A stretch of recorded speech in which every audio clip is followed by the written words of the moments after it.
गत 21 तारीख में आमर आसी भव्य श्रीराम मंदिर जो अयोध्या अक्षता आसी ओडापड़ा ब्लॉक यही जगह पहुँचला गदाशुआ राम मंदिर पाखे पहुँचला। आज यही जगह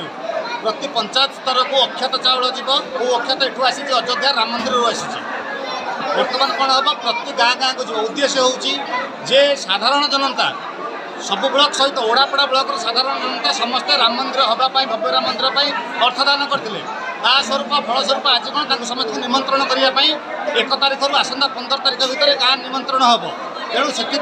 आज ये अखंड नाम यज्ञ सरला प्रसाद सेवन पर हम पुणी आसंता 22 तारीख यही जगह 1008 दीप प्रज्वलन सहित एलईडी जहाँ अयोध्यार ये प्रदर्शन हम और से दिन प्रसाद सेवन अच्छी जनसाधारण समस्त आसवाई अनुरोध। पंचायत 8टी पंचायत जी राम मंदिर गढ़ी 90 मसीह गढ़ी उठुची दीर्घ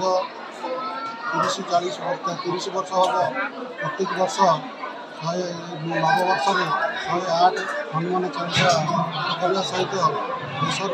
मंगल कार्य स्थापना कराई होमयज्ञर आयोजन कराई तो ग्रामवासी मैंने श्रद्धार सहित आसी पूजा पाठ दीप जाड़ी सेवन कर उत्साह सहित जाऊँ प्रभु पर कृपा कर लीला सब वर्ष लग जाए प्रभु कृपारू ए वर्ष आम नूतन कार्यक्रम होगा ସେଇଟା ହେଉଛି ଅଯୋଧ୍ୟାରେ ରାମ ମନ୍ଦିର ପ୍ରାଣ ପ୍ରତିଷ୍ଠା ହେବାକୁ ଯାଉଛି ଜାନୁଆରୀ 22 ତାରିଖ। ତେଣୁ ଆମ ଅଞ୍ଚଳରେ ମଧ୍ୟ ଆମେ ସବୁ ପଞ୍ଚାୟତର 4-5ଟି ପଞ୍ଚାୟତ ନେଇ ଗଠିତ କରି ଆମେ ଆମ ରାମ ମନ୍ଦିରରେ 22 ତାରିଖ ଦିନ ହୋମ ଯଜ୍ଞ 1008 ଦୀପ ପ୍ରଜ୍ୱଳନ କରିବା ପାଇଁ ପ୍ରୟାସ କରିଛୁ। ପ୍ରସାଦ ସେବନ ମଧ୍ୟ କରିବାର ଚେଷ୍ଟା କରୁଛୁ। ସମସ୍ତ ଅଞ୍ଚଳକୁ ନିବେଦନ କରୁଛୁ ବହୁ रामचंद्र एक निष्ठार सहित भाई बहन सहित संपर्क रखी आगे बढ़ी जो प्रेरणा देते रामचंद्र से प्रेरणा नहीं आम अंचलवासी सुपुरी भाईचार सृष्टि हमें कार्य आसंता 22 तारीख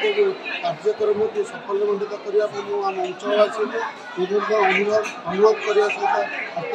प्रणाम कर समस्त आस कार्य सहयोग करने निवेदन कर धन्यवाद।